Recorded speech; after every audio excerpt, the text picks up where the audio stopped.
Kuchiki-san? Rukia? Renji? Rukia.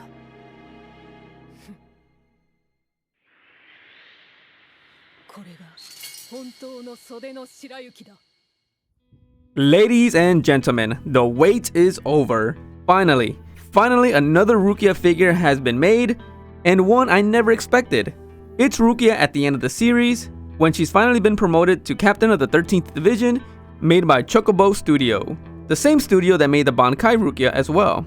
The box is rather simple, but I love the coloring for it, being an icy white blue, referencing Rukia's ice abilities, and it has a picture of her as well. This artwork I recognize from the game Bleach Brave Souls. To those who know a little about me, I absolutely adore Rukia. She's my favorite character in Bleach, and one of my favorite characters in anime really. So I've been on the lookout for any Rukia figures that have been released, and it's one of the reasons I started to collect figures in general. And I can say, fortunately, nothing was broken or fractured after seeing the statue, which is always something to worry about when figures or statues are delivered. The first thing to check out is the main body itself, which is much lighter than I expected. Already has its arms connected. The only thing missing is the head and her sword. Really love how the Captain Cloak came out.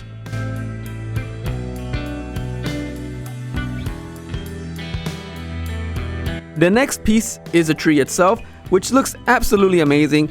Don't know if it has any significance relating to Rukia, or if this was just used to make the base look more elegant. I know the Gotei 13 all have flowers to represent each division, as the snowdrop represents the 13th division, but it doesn't resemble the statue, so I'm assuming it's just a random tree.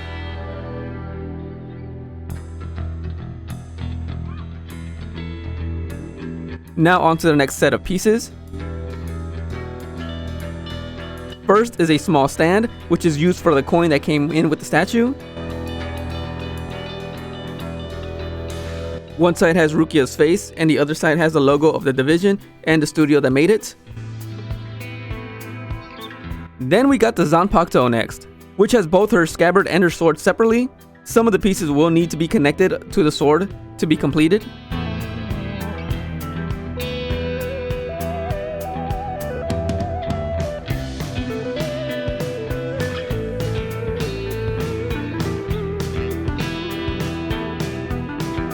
We got a cute little butterfly, probably the most random detail added to the statue, but one appreciated. Then the guard of the blade, along with the white ribbon at the pommel of her sword.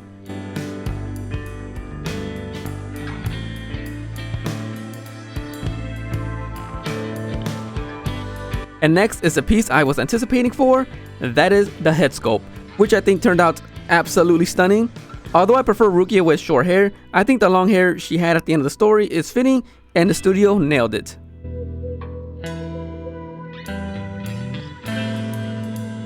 I adore the face expression and love her purple eyes.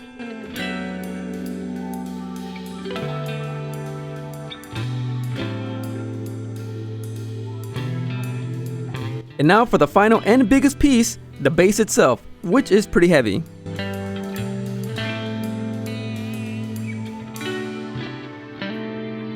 Don't know if it's referencing anything specific, but the lantern-like structure on the side, it makes me think it's something from the 13th Division barracks. And the ice protruding on the side is produced by Rukia's abilities. And the bottom is a logo of the studio and of Bleach.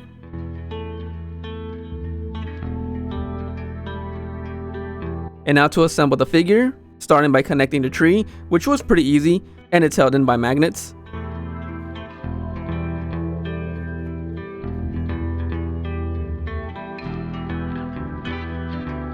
Connecting the main body to the base was also easy, as both feet must enter a specific spot on the rock and the tree.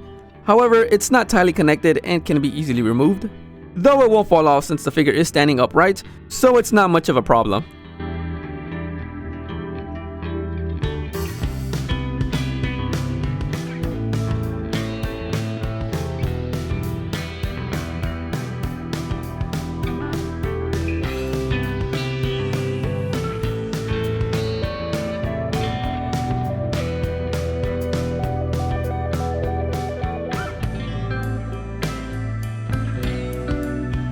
Next is the headpiece, which is also easily connected, being held in by magnets as well.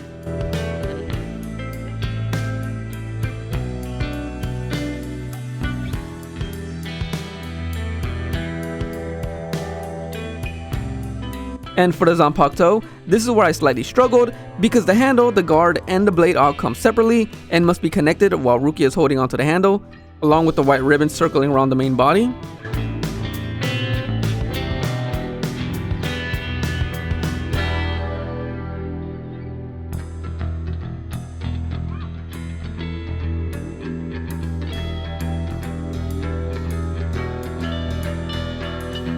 Also, these pieces are really thin and fragile, so applying force to them can be scary, and since this was the case, it made it difficult to fully connect all the pieces together, especially since the gloves kinda blocked my vision while trying, and in the end, the guard is left slightly loose, but I was satisfied on how it turned out, and I left it alone before I broke anything.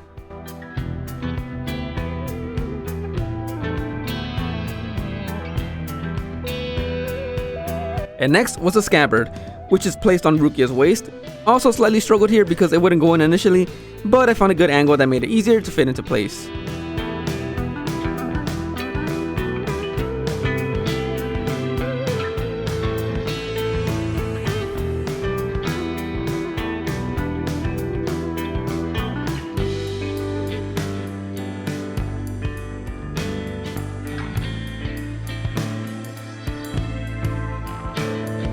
And lastly, the butterfly itself, which is placed on top of the lantern, but it was too loose when put into place, so I had to use a sticky substance that usually comes in with resin statues, and it fit into place.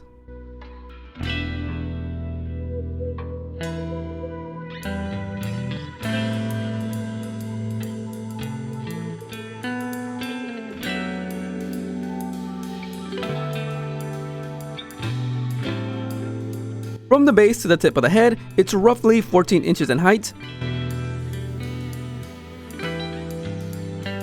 And to the top of the tree, it's about 16.5 inches. And now for a quick spin of the statue. Couldn't use my rotating display since it's quite heavy.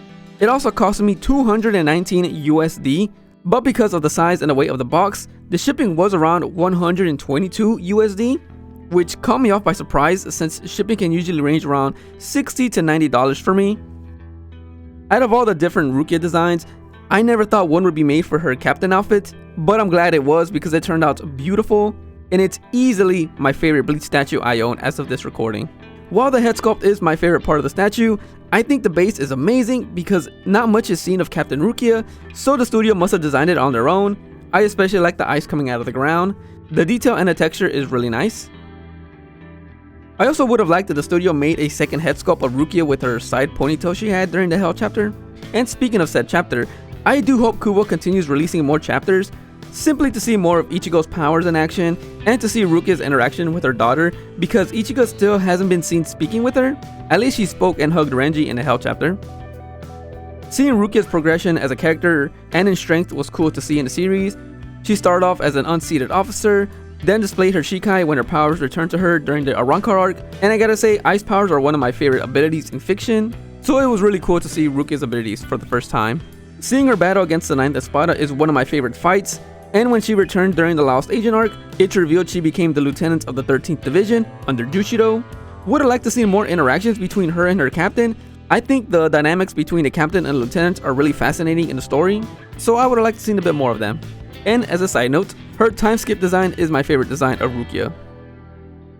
Then seeing her strength increase after the Royal Guard training was pretty hype, and I love her Bankai design, especially in the anime, where it enhanced it for me, along with her finally getting acknowledgement from Byakuya.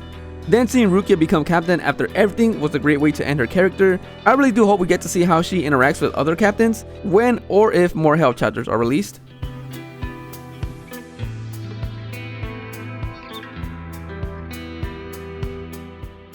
And to end the video, I wanted to show off this giant poster of Rukia's Bankai.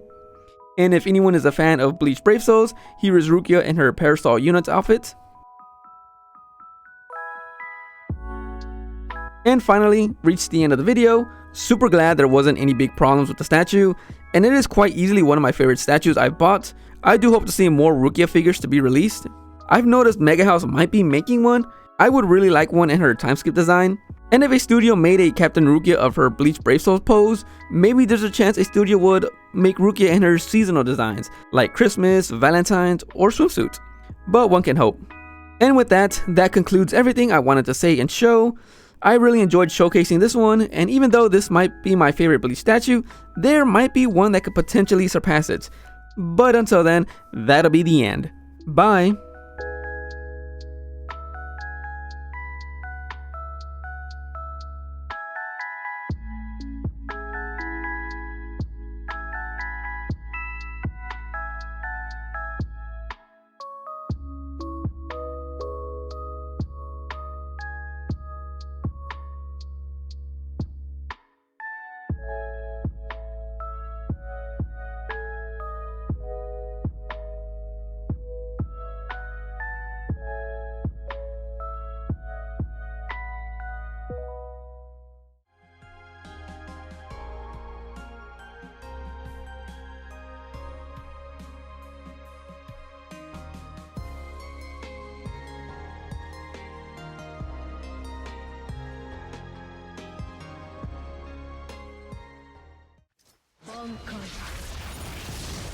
Hakka no togame. これでとどめだ。